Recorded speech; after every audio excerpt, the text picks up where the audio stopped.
잘 보이시나요? 네. 제목 같이 읽어볼까요? 시작. 예수님은 자취의 기쁨을 위해 오셨다. 혹시 아는 사람? 김조한 압니까? 네. 나이대가 좀 나오는 것 같은데 잘 모르죠? 젊은 사람들은. 정승환은 알죠? 네. 원래는 이 사람 노래였어요.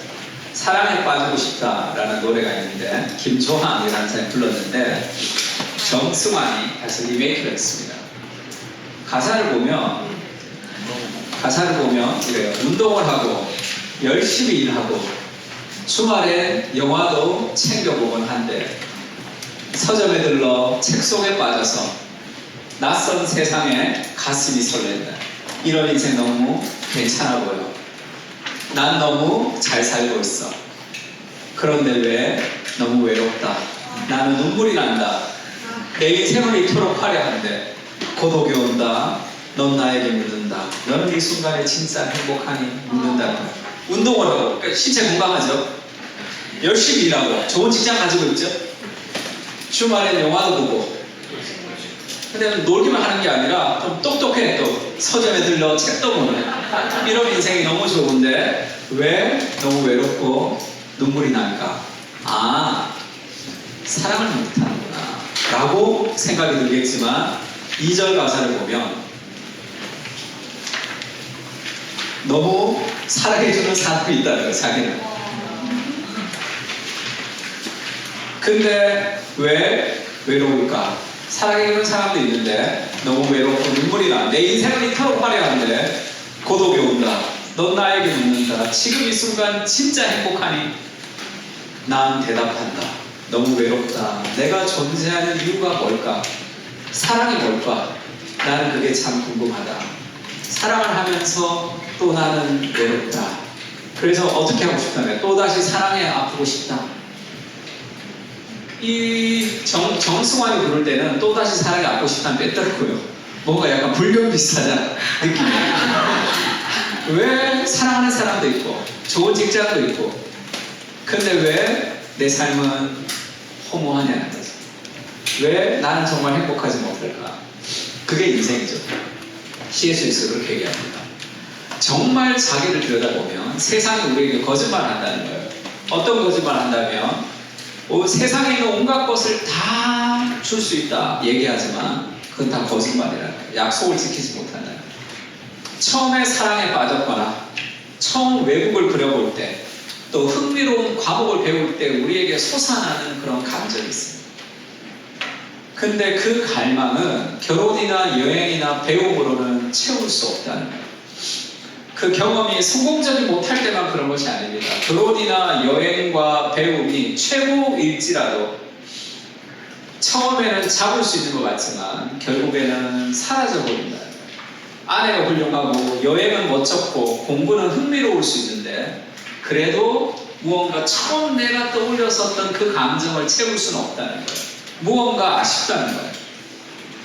배고픔을 느끼니까 같이 한번 읽을까요? 시작. 배고픔을 느끼니까 음식이 있듯이 우리가 헤엄치고 싶어하니까 우리 있듯이 성욕을 느끼니까 성관계가 있듯이 만약 이 세상의 경험들로 채워주지 않는 욕구가 내 안에 있다면 그것은 내가 이 세상이 아닌 다른 세상에 맞게 만들어졌기 때문입니다. 배고픔을 느끼니까 음식이 있고 우리가 헤엄을 치고 싶으니까 물이 있고 성욕을 느끼니까 성적인 관계가 있다면 내가 지금 무언가 갈망하는 이 갈망이 이 세상의 무엇으로는 채울 수 없다면 나는 이 세상이 아닌 다른 존재로 지음을 받았을 것이다. 그렇게 얘기합니다.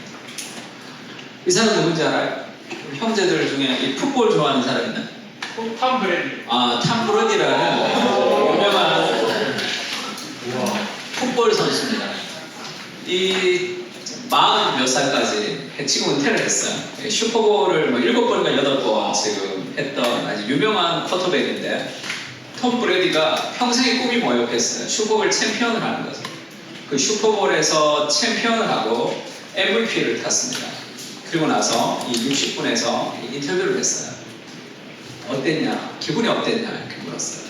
평생의 꿈이었잖아. 자기가 슈퍼볼에서 챔피언이 된 거. 그렇게 얘기했습니다. 딱 받으니까 너무 기분이 좋잖아요. 근데 그런 말이 들었어요. 크리스찬이거든요. 하나님, 이게 답니까? 이렇게 얘기해요. 이건가? 이게 단가? 김연아 선수도 20살 되기 전에 올림픽 금메달 땄죠. 초등학교 때부터 우리나라 선수가 피겨에서 금메달 따는 건 있을 수도 없었던 일이죠. 한 번도 없더니 그게 꿈으로 계속 연습을 해서 금메달 땄습니다. 따고 어땠냐 물어보니까 나 이제 그 다음 뭐 하지? 그 생각이 들었다는 거예요. 내가 이것을 위해서 달려왔는데 정말 내가 꿈꾸는 것을 이루었는데 그것을 딱 경험하면 이건가? 그런 느낌이 듭니다. 왜 그러냐면 같이 읽을까요? 전도서 시작. 하나님이 모든 것을 지으시되 그에 따라 아름답게 하셨고 또 사람들에게는 영원을 사모하는 마음을 주셨으나 그러나 하나님이 하시는 일의 실험을 사람으로 진행할 수 없게 하셨구나. 왜 그러냐면 인간의 마음에는 영원한 갈망이 있습니다. 영원을 사모하는 마음. 그러니까 영원하지 않는 것들은 채워지지가 않아요. 내가 더 큰 거야, 세상보다. 그래서 세상에 있는 무엇을 추구하면 그것은 늘 공허가 남습니다. 하나님이 나를 그렇게 지으신 거죠. 내 안에 영원 정도 돼야지 채울 수 있는 삶의 크기가 있는데 세상의 무엇으로는 채워줄 수 없는 거죠. 그래서 인생의 갈망이 채워지는 거. 그러니까 여러분들 젊었을 때는 어떤 생각이 있냐면 인생의 의미를 좀 찾고 싶은 사람들이 많습니다. 근데 인생의 의미가 잘 없어요. 직장 생활 하든 뭘 하든. 인생의 의미가 어디서 오느냐면요. 나를 넘어서는 무엇이 있어요. 그러니까 우리가 이제 피곤해서 쉰다고 할 때 뭐 치킨이랑 뭐 맥주는 안 드고 맥주는 안 드십니까? 치킨이랑 누워가지고 넷플릭스 보면서 쉬면 그 쉼이 안 되거든요. 왜냐하면 나를 붙들고 있기 때문에 쉬지 못해요. 계속 정보가 들어오잖아요. 그러니까 어떨 때 쉬느냐면 나를 벗어나야 쉼이 있는 거거든요. 우리가 정말로 대자연, 그래도 캐년 같은 데 가서 어떤 대자연 앞에 서면 와, 그 나를 벗어나는 경우, 그 겸해라고 합니다. 그러니까 인생의 의미는 쉽게 얘기하면 나를 넘어서는 대의가 있어요. 내가 망가지더라도 반드시 이루고 싶은 삶의 무엇, 그것이 인생의 의미를 가져다줍니다. 조나선 하이트가 행복가설에서 행복한 사람들 다 조사했더니 두 가지 공통점이 있더라. 하나는 나를 넘어서는 무엇이 있어야 된다. 그걸 겸해라고 표현해요. 그 다음에 다른 사람과의 연대. 그러니까 나보다 더 사랑하는 사람 대상, 나보다 더 사랑하는 대상을 위해서 희생하기를 기뻐해요. 그때 삶의 의미가 생기는 거예요. 내가 무언가 시간과 돈과 에너지는 나를 위해서 쓸 때 의미가 생기지 않습니다. 그러니까 늘 공허해지는 거죠. C.S. 루이스가 영광의 부에서 그런 얘기를 했어요. 우리가 아름다움을 볼 때 너무 좋죠. 아름다운 것을 보는 거. 인간이 짐승하고 다른 점이 뭡니까? 인간과 다른 피조물, 다른 생물체와 다른 점이 무엇일까? 철학자들의 공통적인 얘기가 뭐죠? 초월성입니다. 그러니까 진선미를 향한 갈망이에요. 지나가다가 아름다운 경치를 보고 멈춰 설 수 있는 유일한 피조물이 인간입니다. 밤하늘에 별 보는 그 아름다움 하나 때문에 차를 타고 몇 시간 갈 수 있는 그 갈망이 있는 피조물이 인간밖에 없습니다. 그런 삶의 갈망이 있습니다. 아름다움에 대한. 그 아름다움을 보는 것도 좋은 혜택이죠. 너무 좋습니다. 그 정도에서 만족할 수가 없어요, 인간은. 물론 아름다움을 보는 것도 좋은 거지만, 좋은 선물이지만 그 정도를 만족하지 않습니다. 왜냐하면 우리가 보는 아름다움과 연합하고 그 안에 들어가고 그것을 우리 안에 받아들이고 그 아름다움 안에 잠기고 그 아름다움의 일부가 되기를 원하는 것이 우리 안에 갈망이에요. 그러니까 단순히 보는 거 그 정도가 아니라 그 아름다움과 하나가 되고 싶은 삶의 진정한 연합이 우리 안에 있다. 그 삶의 갈망이 있습니다. 같이 읽을까요? 시작. 인생의 포도주는 결국 떨어진다. 오늘 본문에 보면 예수께서 이 첫 표적을 갈릴리 가나에서 행하여 그의 영광을 나타내심에 제자들이 그를 믿더라 이렇게 얘기합니다. 기적이라고 얘기하지 않고 표적이라고 얘기하죠. 그래서 미라클이라고 얘기하지 않고 영어 성경에는 다 사인이라고 사인. 사인이 뭐죠? 무언가를 가리키는 거예요. 그러니까 가나안 포도주를 만들었던 예수님의 기적은, 예수님의 그 표적은 그것이 중요한 게 아니라 그것이 뭔가를 가리킨다는 거예요. 진정한 인생의 모든 것을 가르쳐주는 그림자의 역할을 하는 것이 오늘의 비유입니다. 그러면 이 표적을 통해서 무엇을 가르쳐주는가? 무엇을 보여주는가? 결혼식에 포도주가 떨어져요. 세상 속에서 이루어지는 인생의 포도주는 결국은 진정한 만족을 줄 수 없다는 걸 보여줍니다. 그것은 결국은 다 떨어집니다. 인생의 포도주는 결국은 떨어지게 되어 있습니다. 포도주가 떨어졌습니다. 이것이 그 가나안 결혼식이 우리에게 보여줍니다. 세상은 기쁨을 추구하죠. 우리는 행복을 추구합니다. 근데 우리가 추구하는 세상의 무엇은 결국은 떨어집니다. 취업을 꿈꾸는 청년들이 있죠. 얼마나 열심히 공부합니까? 저희도 임용고시 준비하는 자녀가 있었어요. 그러니까 너무 스트레스가 받아서 마지막 3주를 예배 안 나오고 공부를 해야 되겠다 그러더라고요. 제가 리더였으면 예배 나오라 그랬을 텐데 리더가 아니어서 알아서 하라 그랬어요. 그 정도 정신 가지고는 세상 못 사는데 그 생각이 들어요. 야, 임용고시 하나 가지고 교회를 나오니 안 나오니 해가지고는 세상을 그냥 세상 나가면 그냥 다 번아웃 되는 거예요. 그 리더였으면 내가 나오라고 했을 텐데 나오라고 했다가 매장할 것 같아서 내가 나오라고 해도 안 나올 것 같아가지고 그래 알아서 하라 그랬어요. 합격했습니다. 뭐 감사 언급하고 난리도 아니었어요. 지금 한 2년 됐거든요. 남편 따라 미국 가고 싶다 그러더라고요. 그렇게 간절히 원했는데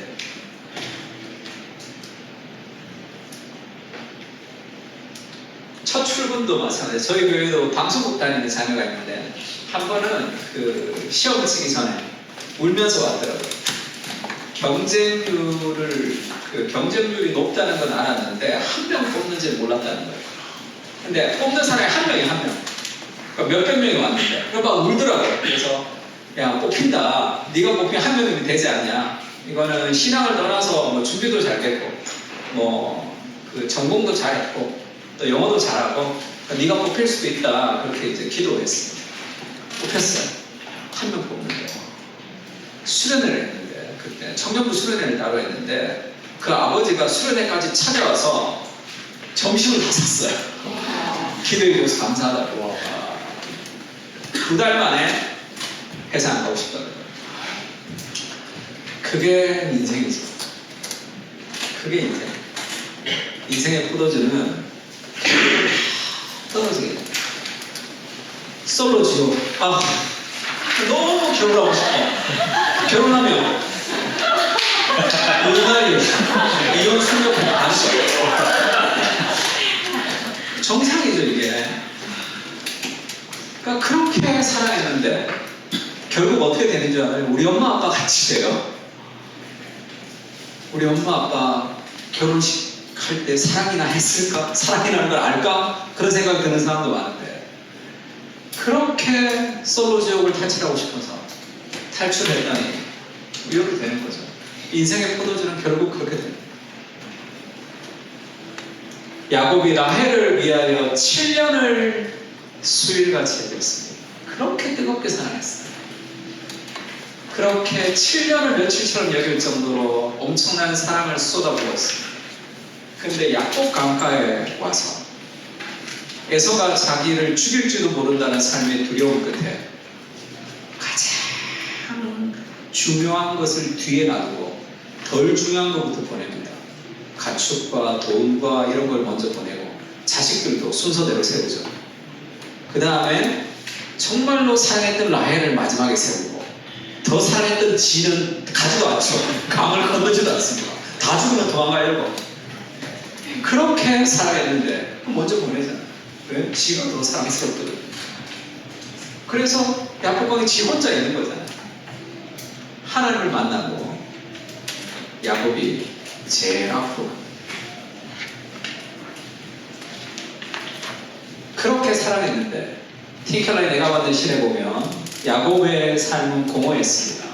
아버지의 사랑을 받아본 적도 없어요. 그래서 그렇게 얘기하죠. 나는 매끈매끈하고 형은 털이 있는데 아버지가 나를 만지실진데 그러면 들통난다 이렇게 얘기하죠. 그러니까 늘 그 에서를 만지는 것을 좀 부러워했던 것 같아요. 그 사랑을 받아본 적도 없고 사랑하는 어머니의 사랑마저 잃었습니다. 그는 이제껏 보지 못한 여자를 만나서 저 여자만 있으면 비참한 내 삶이 구원을 얻을 거야 라는 확신을 가졌을 수도 있겠죠. 그 뜨거운 사랑, 그것도 다 사라집니다. 사랑이라는 이름의 중독이라는 책이 있거든요. 사랑을 너무 두려워하거나 사랑에 지나치게 빠져들 때 사랑은 신과 같은 힘을 행사하죠. 당신의 안식과 삶을 왜곡시킵니다. 야곱은 내면이 공허했기 때문에 낭만적 사랑을 우상으로 숭배하기가 쉬웠습니다. 여러분 잘 모를 수도 있어요. 지금 막 뜨겁게 사랑하고 있다. 근데 그것도 다 사라집니다. 인생의 포도주는 결국은 다 떨어지게 되어 있습니다. 태연이 부른 사계라고 하는 사계. 목사님 뭐 가요가 있으니까 사계절이와 그리고 또 떠나 내 여름도 추고 내 겨울도 춥대요. I gave you the world라는 가사는 내 세상, 내 전부를 그에게 줬다는 거야. 내 여름과 내 겨울의 전부를 줬는데 마지막 가사가 우리 정말 사랑했을까? 사랑도 없어져 버린 거예요. 그렇게 미치도록 사랑하고 그렇게 미치도록 지겨워하고 그 사랑도 다 사라진 거예요. 성경은 이런 말씀이 있습니다. 같이 읽을까요? 유대인은 표적을 구하고 시작. 유대인은 표적을 구하고 헬라인은 지혜를 찾아 이는 십자가에 못 박힌 그리스도를 전하니 그에게는 거리는 것이요 이방인에게는 미련한 것이오되 오직 부르심을 받은 자들에게는 유대인이나 헬라인이나 그리스도는 하늘의 능력이요 하늘의 지혜니라. 유대인은 표적을 구합니다. 독립을 위한 힘, 능력을 구해요. 헬라인은 지혜를 찾습니다. 근데 그것이 십자가 안에서, 복음 안에서 그들이 원하는 능력과 그들이 원하는 지혜를 주지는 않습니다. 십자가는 그들에게 꺼리는 것이고 그들에게는 미련한 것이 됩니다. 그러나 결국은 유대인이나 헬라인이나 그리스도가 그들이 찾는 능력이고 그들이 찾는 지혜가 된다 이렇게 얘기합니다. 다시 얘기하면 오늘날의 사람들은 사랑과 성공과 돈과 능력을 구하죠. 성경은 복음 안에서 사랑과 성공과 돈과 능력을 주지는 않습니다. 그럼 뭘 주느냐? 우리가 사랑과 성공과 돈을 추구하는데 많은 사람들이 그 사람들이 추구하는 것은 사랑과 성공과 돈이 아니에요. 사랑과 성공과 돈을 통해서 얻고 싶어하는 궁극적 만족입니다. 그거는 사랑과 성공과 돈에 있는 게 아니에요. 그래서 그것을 얻어도 얻지 못합니다. 우리는 성공과 돈을 원하는 게 아니라 그것을 통해서 얻고 싶어하는 내 영혼의 빈자리, 궁극적 만족을 원해요. 그것은 거기 없다는 거예요. 사랑과 성공과 돈에 만족이 있는 것이 아니라 그 궁극적 만족은 그리스도 안에 있는 거죠. 그 그리스도 안에 그 만족을 경험할 때 삶의 여러 가지를 우리가 도구로 사용할 수 있습니다. 실수에서 이렇게 얘기했어요. 같이 읽을까요? 어떤 책이나 시작. 어떤 책이나 그 자체를 싫어하고 그곳에서 아름다움을 찾고자 한다면 반드시 칭찬하게 된다. 아름다움은 책과 아름다움이 있는 것이 아니라 모든 아름다움을 영원하고 진짜 음악을 사랑해서 거기에 인생을 걸면 배신을 당하게 됩니다. 그래서 사람들은 어떻게 얘기하냐면 취미를 직업으로 삼지 마 이렇게 얘기하죠. 취미를 직업으로 삼으면 재미를 잃어버린다. 그거는 정답이 될 수 없습니다. 왜냐하면 인생의 포도주는 결국은 떨어지기 때문에 그런 거예요. 음악과 책의 아름다움에서 인생을 걸며 배신당하는 이유가 뭐냐면 우리가 찾는 것은 음악과 책의 아름다움이 아니라 음악과 책은 진정한 아름다움의 그림자예요. 그래서 거기에 인생을 걸면 내가 원하는 그 아름다움이 거기에는 없단 말이에요. 파편이기 때문에 그림자. 그러면 음악과 책을 통한 그 아름다움의 본류가 되시는 하나님을 경험할 때 삶의 만족이 있고 음악과 책은 도구가 됩니다. 그렇지 않으면 내가 원하는 무엇이 있죠? 내가 원하는 직업, 내가 원하는 무엇, 그것을 우리가 동경하지만 거기에는 아무것도 없습니다. 제가 어제 그 변호사들 모여서 이렇게 성경 공부하는 게 있습니다. 거기 종로에 있는 태평양이라는 유명한 이 우영우 고래 있던 그 거기에 가서 이제 성경 공부했는데 저희 아들이 이제 공부한다고 따라왔어요. 그래서 그 밑에 커피숍에 이제 두고 제가 성경 공부 인도하고 왔는데 26층에 가면 거의 남산 타워 온 것 같이 온 시내와 남산이 쫙 보이는 그런 회의실이 있습니다. 그 사진 찍은 거 보여줬더니 나 저기서 일하고 싶다 막 그러더라고요. 거기서 일하는 사람들이 성경 공부하잖아요. 다 힘들어요. 삶을 그런 곳에서 그런 회의실에서 정말 내가 거기 가서 일하면 거기 가서 일해보세요. 다 죽어요. 다 삶. 왜냐하면 영원한 아름다움은 거기에 있는 게 아니라 그것을 얻지 못할 때는 너는 능력이 없다고 그것이 나를 때리고 그것을 얻으면 내가 원하는 그것은 거기에 없다고. 눈물의 요가 저희 제자 훈련하는데 성경에 읽을 시간이 없대. 근데 시간표 내는 거 보니까 눈물의 여왕은 2시간씩 일주일에 야 제자 훈련 성경 읽을 시간이 없는데 이건 왜 보냐 그랬더니 뭐 마지막이라 지금 마지막 이번이 마지막이라고. 그래서 나한테 추천해 줄 수 있냐 그랬더니 목사님 별로 안 좋아할 것 같다. 제가 한 편 봤습니다. 한 편 보고 알았어요. 이거 안 보고는 안 되는구나 하는 거 알았어요. 거의 복음과 같은 거예요. 눈물의 여왕을 이 자매들이 왜 그렇게 그것에 매료됐냐면 저런 드라마는 우리 안에 가장 깊은 갈망을 갖고 있어요. 인간은 하나님과 멀어진 갈망이 있다. 그 향수가 있단 말이에요. 에덴에 있어서 누렸던 완전한 하나님과의 관계에 대한 향수가 있습니다. 하나님의 형상을 가진 존재가 남자와 여자로 만들었기 때문에 하나님의 형상을 가진 인간은 이 관계에 대한 향수가 있죠. 거기서부터 우리가 죄로 떨어져 나왔기 때문에 우리 인간의 마음에 가장 깊은 곳에는 완전한 사랑 그리고 완전한 구원자에 대한 갈망이 있습니다.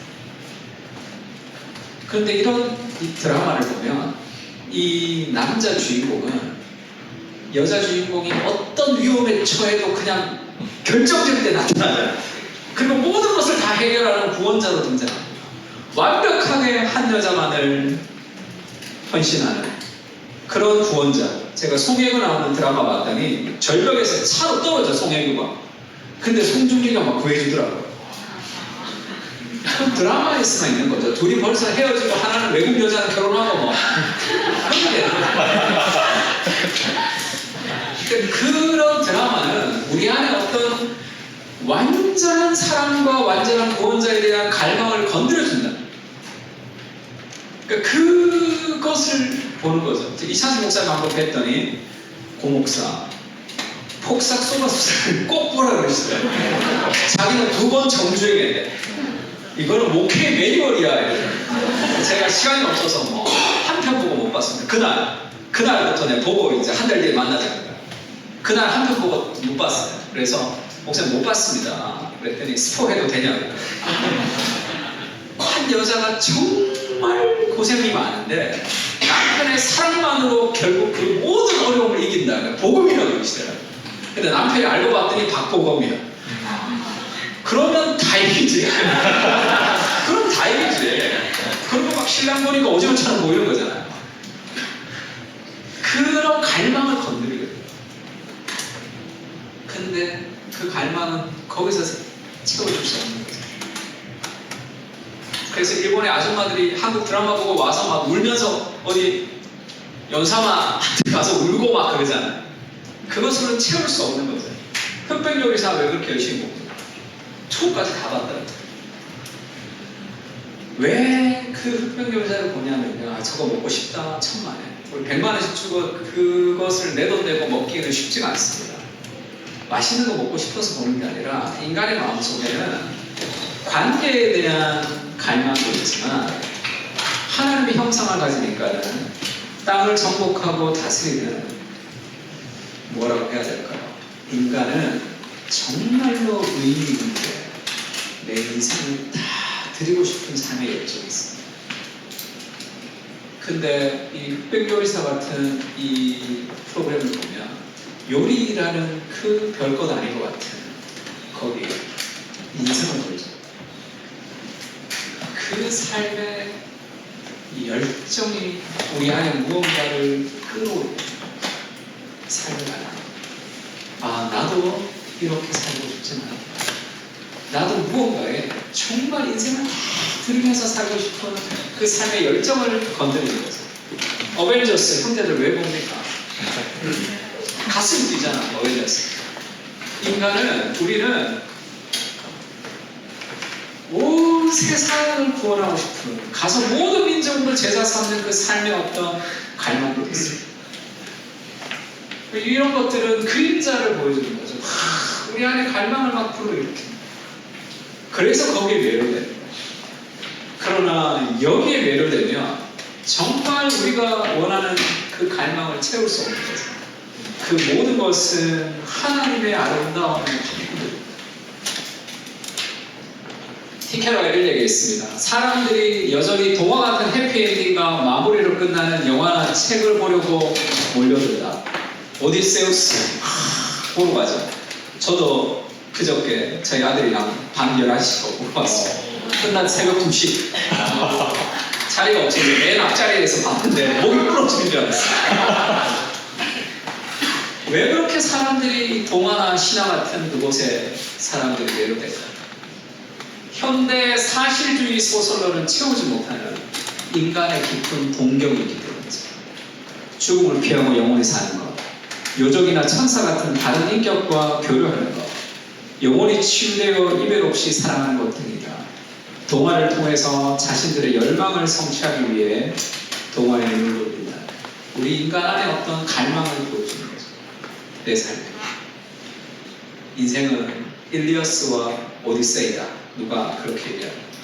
인생이라는 것은 전쟁과 모험이다. 집으로 돌아가.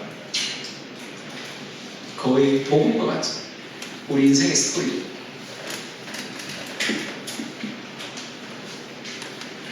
이 가나 혼인 잔치를 통해서 보여주는 게 뭡니까? 우리가 추구하는 모든 것.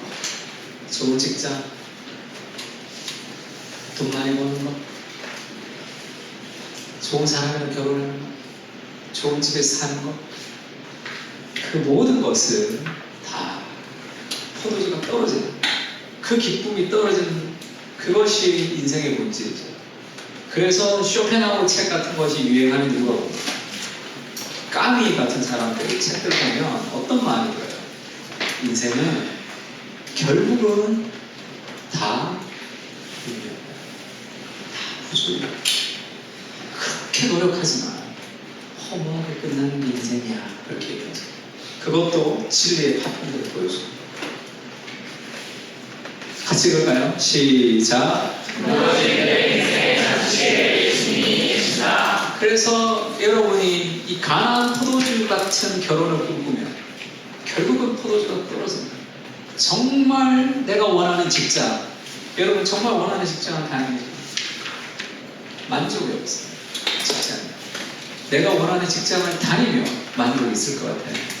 만족이 있어. 거기 내가 정말 꿈꾸는 결혼, 그 사람이랑 결혼하면 내가 너무 행복할 것 같습니다. 그렇지 않아요. 그렇지 않습니다. 저는 정말 좋은 아내를 만나서 정말 행복한 결혼 생활을 하는데 혼자였어도 참 잘 살겠다 생각을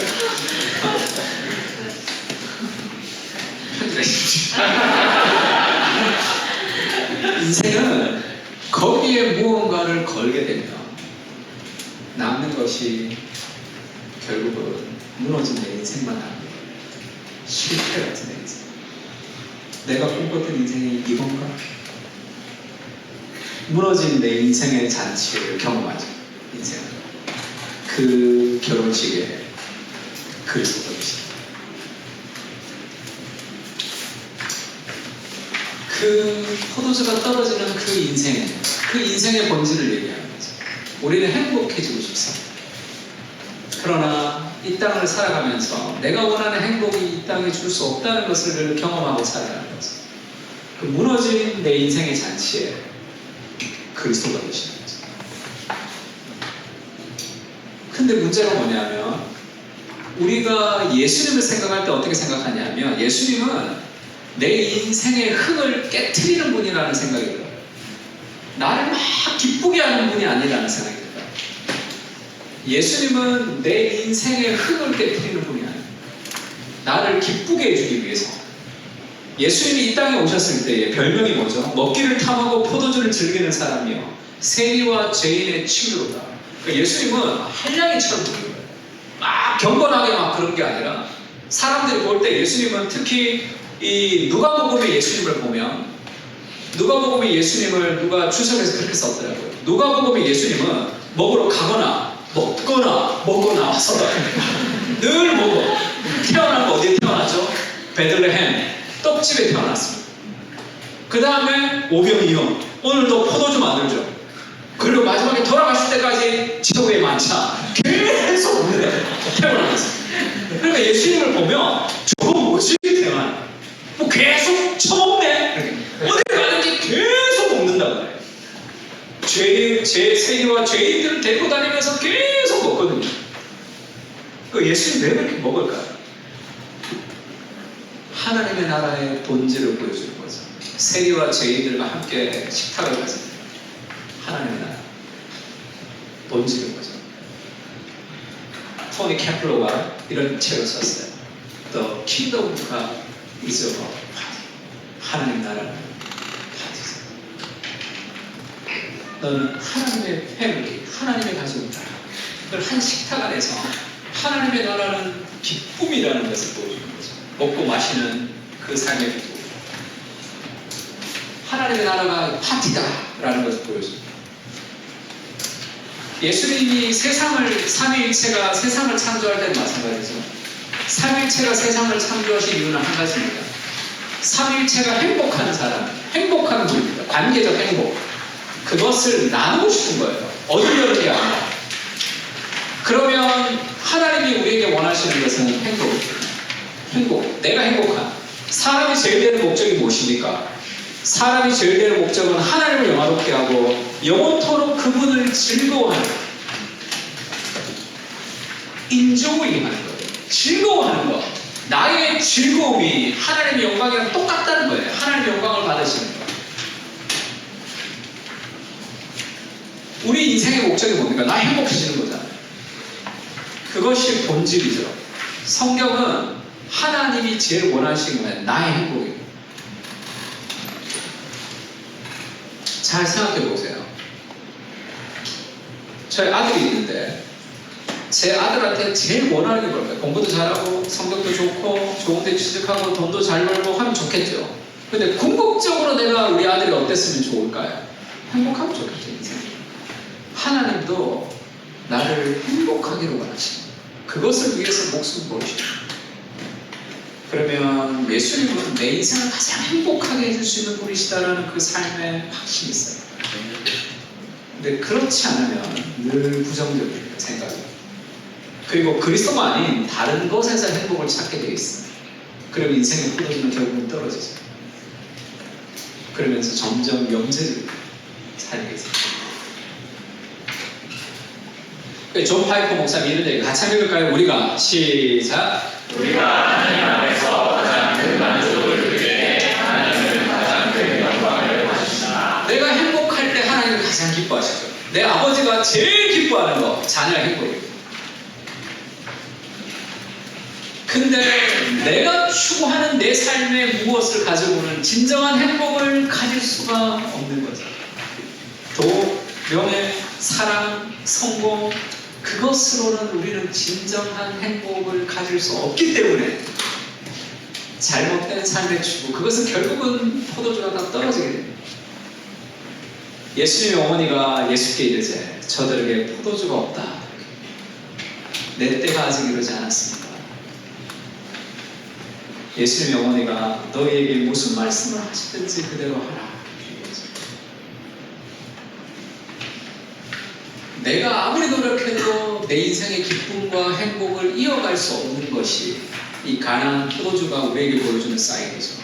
너의 인생의 결국은 포도주가 떨어져요. 그리스도를 통해서만 진정한 기쁨을 이어줄 수 있다는 거죠. 같이 읽을까요? 시작. 우리의 잔치를 이어가기 위해 그리스도께서 죽으셨다. 그 기쁨, 그 떨어지는 그 삶의 그 기쁨을, 진정한 기쁨을 우리에게 주기 위해서 그리스도가 죽으셨고, 예수님이 그렇게 얘기합니다. 하나는 세배의 아들이 와서 하나는 주의 우편에 하나는 주의 좌편에 앉게 해주십시오. 하나님의 나라가 있을 때. 그들이 원했던 게 뭐냐면 평안하고 기쁜 삶입니다. 예수님은 그렇게 얘기해요. 내가 마시는 잔을 내가 마실 수 있으며 내가 받는 세례를 너희가 받을 수 있느냐.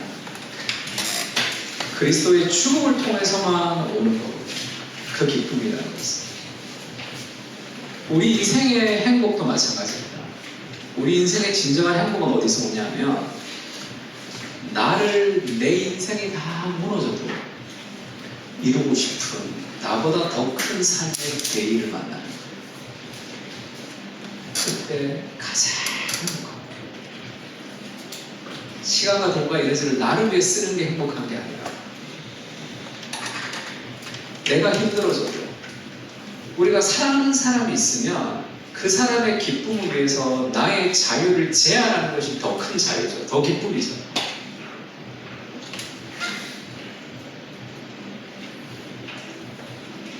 그 잔은 죽음의 잔, 고난의 잔, 죽음의 잔이죠. 그리스도께서 그 죽음을 통해서 진정한 기쁨을 우리에게 주는 거죠. 시클러 퍼거슨이 이런 얘기를 했습니다.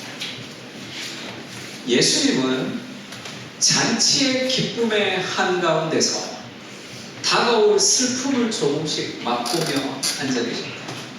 예수님이 잔치의 포도주를 맛보고 앉아 계시는 것은 그 기쁜 잔치의 한가운데, 이 포도주가 떨어지는 그 잔치, 그 결혼식에서 예수님은 진정한 기쁨을 주기를 원하셨기 때문에 그것을 죽음을 통해서 이룰 수 있는 거예요. 그래서 잔치의 기쁨의 한가운데서 다가올 슬픔을 맛보며 앉아 계셨습니다. 그래서 오늘 우리가 이 세상의 슬픔의 한가운데서도 다가올 기쁨을 맛보며 살아갈 수 있다. 정말 멋있는 표현이죠. 예수님은 이 결혼식의 한가운데서 무엇을 생각하고 계셨냐면 완전한 결혼식이죠. 그 어린 양의 혼인잔치, 그 진정한 결혼식을 꿈꾸고 계셨다. 그 그림자 같은 강한 혼인잔치가 아니라, 포도주가 떨어지는 그런 것이 아니라 영원한 혼인잔치, 그리스도가 신랑이 되시는 진정한 혼인잔치를 예수님이 바라보고 계시는 거죠. 가나안 혼인잔치는 영원한 결혼식의 그림자. 이 영원한 결혼을 깊이 기억할 때 오늘의 떨어지는 포도주를 넘어서는 기쁨을 누리고 있습니다. 어린 양의 혼인잔치를 위해서 해야 되는 것은 그리스도의 죽음이죠. 그리스도의 죽음을 통해서 그 기쁨을 가져올 수 있거든요. 요한복음 같이 읽을까요? 여자가 시작. 여자가 세상에 되면 그때가 되었으므로 금식하나 아기를 낳으면 세상에 살아나는 기쁨으로 말미암아 그 고통을 다시 기억하지 아니하느니라. 예수님이 그리스도의 십자가를 여자가 임신해서 해산하는 고통으로 비유했습니다. 그것이 너무 힘들지만 사람이 태어난 기쁨으로 말미암아 그 고통을 다시는 기억하지 않을 것이다. 이렇게 얘기했습니다.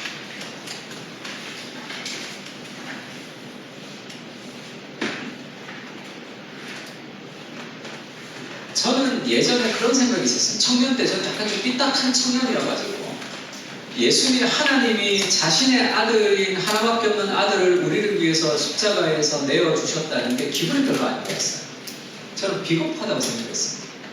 왜 직접 오지? 아들을 보내? 조폭들 사고 치면 누가 밑에 사람 보내잖아요. 감옥에. 그래서 그 비겁하다고 생각했어요. 왜 자기가 직접 와야 되지 않나? 왜 아들을 보내지? 그러니까 청년부 전사님한테 물었죠. 성경 전사님이 너는 이단이 될 처지가 있다고 그때는 상처를 받았는데 지금은 괜찮습니다. 뭐 신학교 1, 2학년쯤 됐으니까 지도 몰랐을 거예요. 나중에 알았어요. 제가 결혼해서 아이를 낳기 전에는 내가 내 인생이 제일 소중했어요. 자식을 낳고 알았어요. 나보다도 소중한 존재가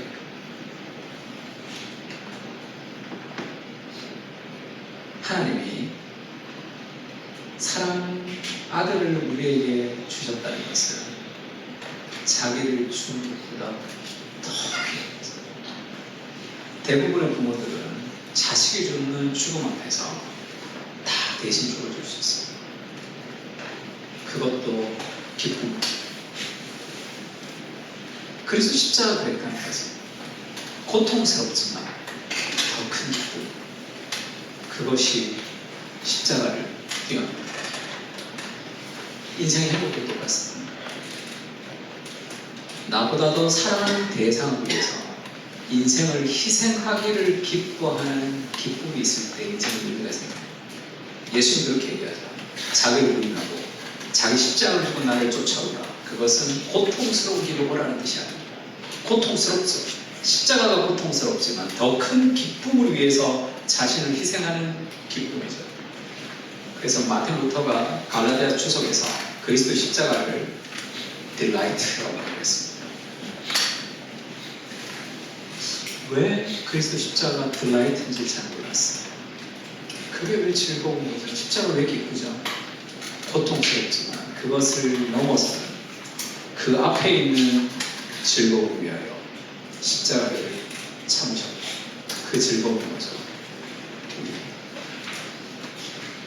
그래서 내가 기쁨의 존재가 되는 거죠.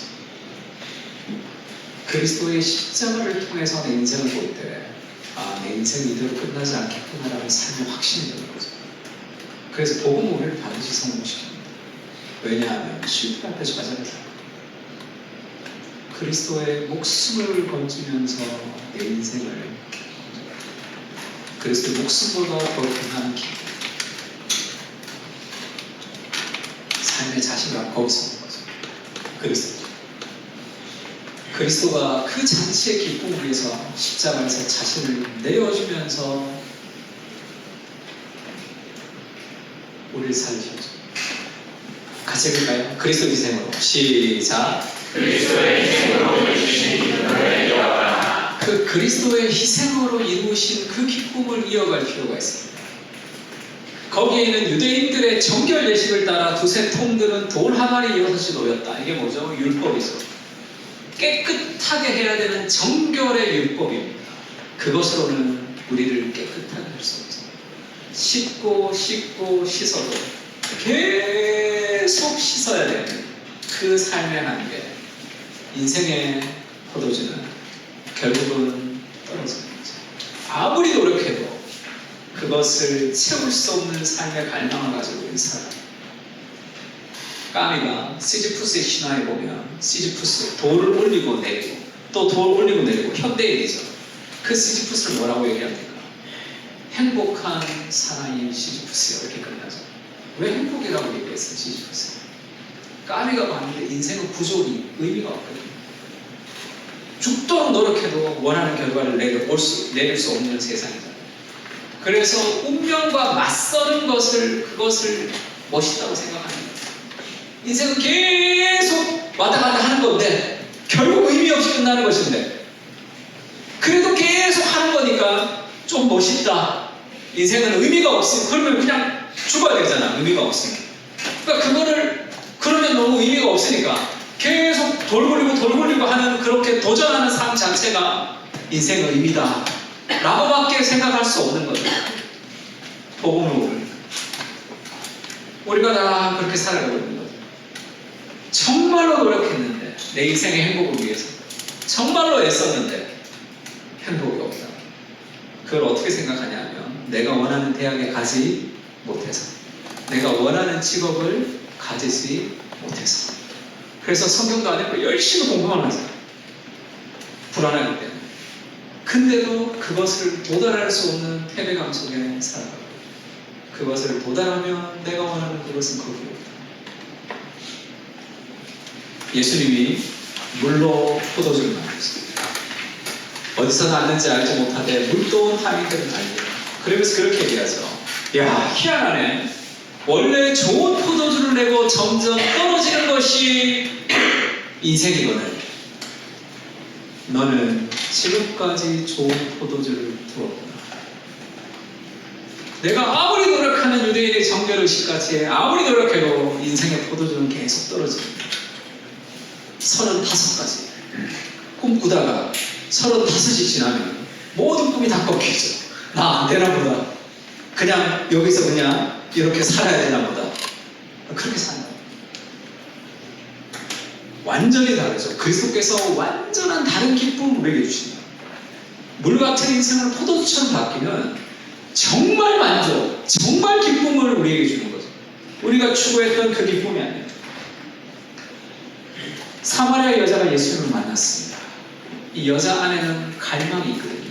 그런 목마름이 있는 거예요.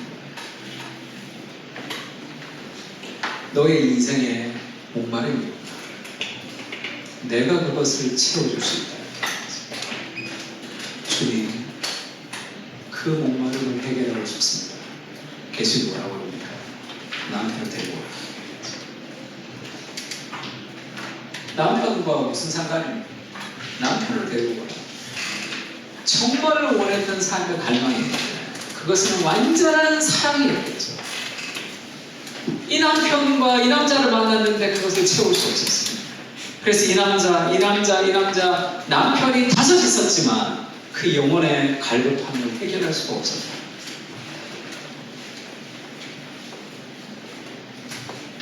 네가 남편이 없다는 말이 옳다. 지금 있는 남편이 5 있으나 지금 있는 자도 내 남편이 아니다.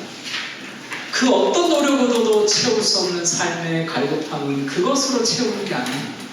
그럼 예수님이 뭘 얘기하죠? 예. 너 인생의 갈망, 너 인생의 그 삶을 이끌어가는 삶의 그런 디자이어, 그것은 네가 추구하는 그것으로 채울 수 있는 게 아니야. 그리스도 안에서. 그리스도 안에서 깊은 만족을 누려요. 어떤 무엇이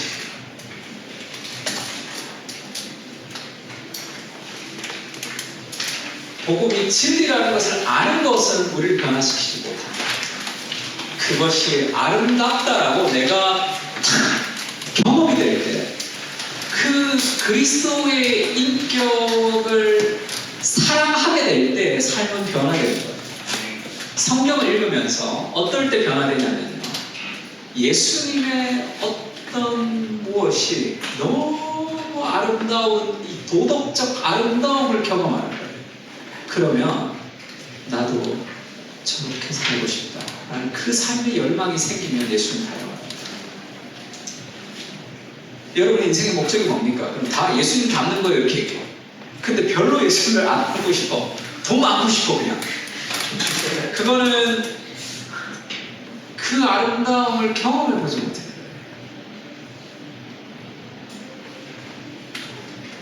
예수님이 그렇게 얘기하죠. 내가 무엇을 하여 주기를 원하느냐 이렇게 묻습니다. 너 정말 뭐를 원하느냐 말이죠. 38년 된 병자가 제일 좀 안타까운데 예수님이 그 앞에 가서 그렇게 묻죠. 내가 무엇을 해주기를 원할까? 그러니까 그가 믿고 있었던 신화가 뭐죠? 그 연못에 베데스다 목가에 물이 동할 때 맨 처음으로 먼저 들어가는 사람이 낫는다라는 신화. 경쟁을 통해서 1등 해야지 내 인생을 행복하게 살 수 있다는 신화죠. 그래서 물이 동하면 수많은 사람들이 경쟁을 해서 그 경쟁에서 내가 이겨야 되니까, 근데 자기는 이 몸이 불편하니까 늘 경쟁에서 뒤처지는 실력이 없으니까. 그래서 예수님 앞에 뭐라고 얘기합니까? 나 좀 넣어주세요. 그렇게 얘기하잖아요. 1등하게 해주세요. 공부 잘하게 해주세요. 좋은 직장 가게 해주세요. 그리스도 앞에 그가 정말로 찾고 싶어 했던 그 삶의 그 만족이 여기 정말 네가 원하는 것이 무엇이냐? 예수님 물으십니다. 뭘 원합니까? 여러분이 원하는 그것은 여러분이 정말 행복하게 할 수 없습니다.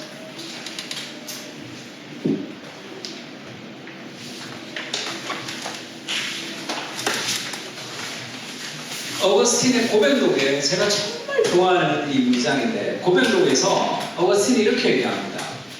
내가 하나님을 사랑할 때 도대체 무엇을 사랑한다는 말입니까? 몸의 아름다움이나 움직이는 시간의 리듬이 아닙니다.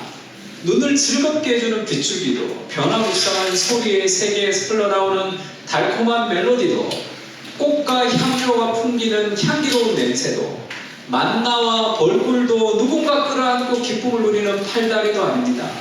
하나님을 사랑한다고 할 때 이것들은 내 마음에 두지 않습니다. 이게 뭐냐면요, 우리가 추구하는 게 뭐죠? 좋은 거 보는 거, 좋은 냄새 맡는 거, 좋은 거 듣는 거, 좋은 거 앉는 거, 그 우리가 추구하는, 내가 좋아하는 그 모든 그것과는 비교할 수 없는 것이다, 그 얘기하는 거예요. 그 정도가 아닙니다, 이렇게 얘기하는 거죠. 돈 많이 버는 거, 뭐 하는 거, 뭐 하는 그 정도가 아니다. 이 땅에서 누리는 행복 그 정도가 아니라는 거예요. 그럼 뭐죠? 내가 하나님을 사랑한다고 할 때 정말 사랑하는 빛과 소리, 향기와 음식, 끌어안는 건 따로 있습니다. 내면 깊은 곳의 빛과 소리, 향기와 음식, 끌어안습니다. 어떤 공간에도 담을 수 없는 빛이 내 심령에 가득 흘러옵니다. 어떤 시간도 품을 수 없는 노랫소리가 그득합니다. 어떤 바람도 실어다 주지 못할 향기를 거기서 맡습니다. 먹어도 질리지 않는 진리를 맡습니다. 아무리 끌어안아도 끝이 없는 포만감이 있습니다. 내가 하나님을 사랑할 때만입니다. 완전한 생생함이 느껴졌어요. 내가 정말 사랑하는 사람을 사랑하는 그 사랑하고 하나님의 사랑하고는 비교할 수 없는 사랑이라는 거죠. 내가 여자친구를 생각하는 것만큼 하나님을 사랑하지 못해서 어떡할까? 말도 안 되는 거죠. 여자친구는 지 기분 나쁘면 나를 사랑하지 않습니다. 하나님은 나의 어떠한 죄에도 불구하고 끝없는 사랑을 베푸시는 완전한 사랑이죠. 세상 그 어디에도 받을 수 없는 그 그리스도의 인격을 하나님과 깊이 우리는 왜 그걸 잘 느끼지 못할까? 말씀이 부족해서요. 말씀을 읽으면서 그 안에서 그리스도의 인격을 깊이 경험하는 그 인격적 만남을 거의 누리지 못하고 살아가는 게 아니었습니다. 저는 20대 때 그 저를 훈련시켜주는 그 제자훈련하는 리더를 만나서 복음이 무엇인지, 신앙생활이 어떤 건지에 대한 깨달음이 있었어요. 너무 좋았어요, 훈련받는 게. 근데 그분도 저를 훈련시키다가 너무 은혜를 많이 받아가지고 신학교를 가버렸어요. 제가 대구에 있었는데 서울로 장신대로 가버렸어요. 근데 그때는 벌써 한 40년 전이니까, 40년, 30년 전이니까 막 지방에는 막 그렇게 훈련하고 하는 그런 교회가 잘 없었어요. 그래서 훈련받고 싶다. 내가 누군가를 훈련시킬 정도는 안 되고, 그렇다고 그냥 예배만 드리고 살아갈 수는 없는 그게 너무 안타까웠어요. 그러다가 큐티하다가 교회를 서울로 가야 되겠다 생각했어요. 그래서 그렇게 서울로 다녔어요. 수업을 금요일날 마치면 서울로 가서 친구 집 기숙사에서, 학교 기숙사에서 금요일 저녁 금요 기도회 하고 자고, 토요일날 전도, 오전 전도, 강당 기도회 하고 자고, 주일 예배 드리고, 저녁 예배 드리고, 월요일날 새벽에 차 타고 내려와서 이제 수업을 듣고 이랬어요. 한 석 달 정도 하니까 너무 힘들어요. 돈도 들고, 돈도 없고. 내가 계산을 잘못해서, 가는 것만 계산했어. 오는 것까지 계산했으면 못 갔을 텐데. 석 달쯤 돼서 너무 힘들어서, 아, 이제는 못 가겠구나. 이게 객기구나. 왜냐하면 친구들이 좀 대강 믿으라 그랬어요. 저희 어머니가 그랬어요. 좀 믿더라도 좀 작작 좀 믿으라 그랬어요. 좀 뭘 그렇게, 그렇게 좀 이상하게 믿냐. 그렇게 과하게 믿냐. 그냥 석 달쯤 됐는데 너무 힘들어서 이제 버스버스로 내려오다가 성경을 마가복음 봤는데, 마가복음에 보면 예수님은 500명을 기적을 하고 그 다음에 또 4,000명을 먹이는 기적을 또 뵙습니다. 그때 그렇게 얘기했어요. 제자들이 여기서 먹을 것이 없으니까 집에 가서 다 먹게 해서 오자 이렇게 얘기해요. 근데 예수님은 그렇게 안 해요. 그들이 그냥 돌려보내면 가다가 기진할 것이다. 왜냐하면 그 중에는 멀리서 온 사람도 있느니라 이렇게 얘기해요. 그 성경이 있는데 그 구절이 툭 튀어나와서 내 마음이 이렇게 확 박혔어요. 그 수많은 사람이 예수님 따라왔어요. 예수님 아는 거죠. 이 중에는 멀리서 온 사람이 있다고 예수님 압니다. 그래서 그냥 돌려보내지 못하는 거죠. 그들 위해서 기적을 베푸시는 거죠. 희한한 마음이 들었어요. 아, 예수님이 내가 이렇게 멀리서 오는 것을 알고 계시는구나라는 그 마음이 내 마음에 확 들어와요. 그 다음에는 아무것도 달라진 게 없어요. 그런데 한 번도 예배 가운데 은혜가 없이 그냥 돌아온 적이 없어요. 내 마음의 간절함도 있었겠죠. 아, 예수님 나를 아시는구나. 그 삶의 그 은혜가 삶의 여러 가지를 넘어섭니다. 그래서 우리 이천에서도 옵니다. 뭐 김포, 이천, 네, 수고했다 얘기도 아니야. 당연한 거 아니야? 저 그 생각. 그런 진짜 가정을 채워야 되는 거죠. 하나님을 탐닉하라는 책에는 그런 얘기가 있습니다. 술집의 문을 두드리는 사람은 예우 없이 하나님을 찾고 있다. 이런 표현이 있어요.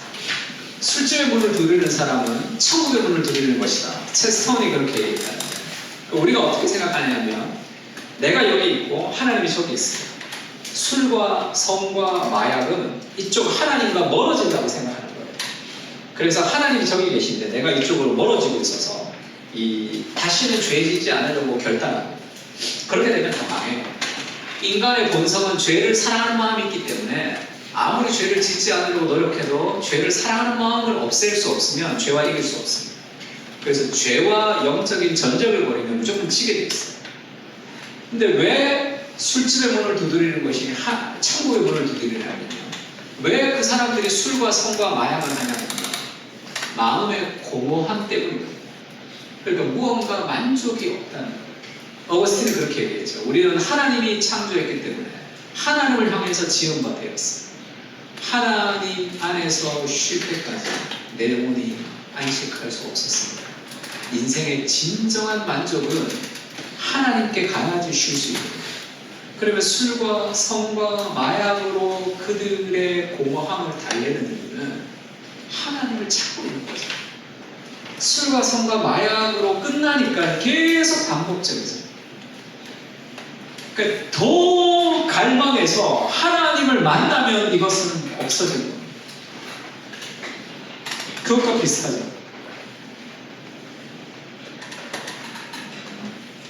어벤져스 보고 그 다음에 그 드라마 보고 거기에 완전히 매료가 되는데 완전한 사랑 되시는 그리스도의 사랑과 은혜를 경험하면 이거는 재미있지만 내 인생을 흔들 정도는 아닙니다. 다 도구가 되는 거예요. 그러니까 술과 성과 마약을 찾는 것은 하나님을 찾는 거예요. 거기까지 못 가는 거죠. 그래서 존 파이커가 그렇게 얘기합니다. 만약에 행복을 바라는 것이 잘못됐다고 생각하면 성경이 아니라 다른 소아학파의 생각이라고 해요. 기독교는 쾌락의 종교라고 해요. 자기를 존 파이커가 뭐라고 얘기하죠? 크리스찬 헤도니스트, 기독교 쾌락주의자라고 얘기해요. 진정한 쾌락은 뭡니까? 하나님을 영화롭게 하고 영원토록 그분을 즐거워하는 그 인조이. 그래서 게리 토마스가 The Pleasure라는 책을 썼는데 그거를 이 CUP에서 쾌락이라고 번역했어요. 쾌락. 저는 정말 좋은 번역이라고 생각했는데 지하철에서 못 읽겠더라고요. 그걸 이렇게 표지하고 읽었는데 우리 쾌락한 뭔가 잘못됐다고 생각하는데 진정한 쾌락과 기쁨은 하나님 안에서만 누릴 수 있는 거예요. 그래서 복음서가 당당하게 약속하는 보상, 그 엄청난 보상을 생각하면 우리는 주님께서 우리의 갈망이 너무 강하기는커녕 약하다고 말씀하실 거니까 죄를 향한 갈망이 큰 게 아니라 너무 약한 거예요. 우리는 무한한 기쁨을 준다 해도 술과 섹스, 야망에만 집착하는 냉담한 피조물들이다. 마치, 같이 읽을까요? 바닷가에서 시작. 바닷가에서 이를 보내자 말고 그게 무슨 뜻인지 상상하지 못해서 그저 은미가 한도 속에서 시들파이나 만들나 보고 싶어하는 처음은 아이와 같다. 우리는 너무 쉽게 만족한다. 지중해 해변에서 휴가를 보내자고 할 때 빈민가 한 구석에서 지름파이나 만들고 놀고 싶다는 철없는 아이와 같다. 우리는 너무 쉽게 만족하죠. 술과 성과 만족도 그것으로는 채울 수 없는 돈과 성공과 사랑과 그것은 하나님을 찾고 있는 건데 하나님의 그림자이기 때문에 거기에 인생을 걸면 배신당합니다. 정말 하나님을 만날 때 그것을 버려갈 수 있는 거죠. 그래서 결국 죄를 이기는 것도 기쁨이죠. 하나님보다 죄보다 하나님을 더 사랑할 때 죄를 이깁니다. 죄를 어떻게 미워할 수 있죠? 인간은 죄를 사랑하기 때문에 죄를 미워할 수가 없어요. 죄를 미워하려면 나보다 더 사랑하는 사랑의 대상이 나의 죄 때문에 아파한다는 것을 알 때만 죄를 미워할 수 있습니다. 제가 담배를 30년 몇 갑씩 폈던 그 골초인 분을 아는데 그분 담배를 끊으려고 해도 못 끊었어요. 왜 그러냐면 아무리 금연을 해버리면 어떻게 되냐면 너무 담배를 많이 피는 사람이 금연을 하면 온몸이 가렵습니다. 온몸이 가려워서 견딜 수 없어요. 왜냐하면 니코틴 때문에 혈관이 이렇게 줄어들었다가 이제 건강해지니까 혈관이 피가 막 흐르니까 이 온몸이 가려워서 견딜 수가 없어요. 그래서 담배를 못 끊었어요. 근데 하루 만에 끊었거든요. 자기 아내가 폐암에 걸렸어요. 네? 장 때문에 걸린 거죠. 하루 만에 담배를 끊고 담배를 보면 화가 나는 거예요. 담배가 미워지는 거죠. 담배를 피우고 싶은 마음이 없는 거예요. 담배를 사랑하는 마음이 없는 겁니까? 아니죠. 늘 사랑하는 마음이 있죠. 지금도 안 피는 것보다 피는 게 더 좋겠죠. 근데 왜 미워하는 정서가 생겼죠? 나보다 더 사랑하는 게 생겼죠. 죄를 이기는 것도 마찬가지예요. 죄를 이겨야지. 죄 안 지어야지. 그렇게 안 되죠. 죄를 사랑하는 마음을 버릴 수 없습니다. 죄보다 더 사랑하는 대상. 하나님을 인격적으로 경험할 때만 죄를 이기는 거죠. 그래서 켈빈 기독교 강의에서 그렇게 얘기했습니다. 경건은 하나님을 향한 사랑과 겸허의 균형입니다. 경건한 사람은 지옥이 없어도 하나님 말씀에 순종하죠. 왜 지옥이 없어도 하나님 말씀에 순종할까요? 그들은 하나님의 마음을 아프게 하고 싶지 않기 때문이었습니다. 하나님을 더 사랑할 때 죄를 이겨요. 죄보다 하나님을 더 사랑할 때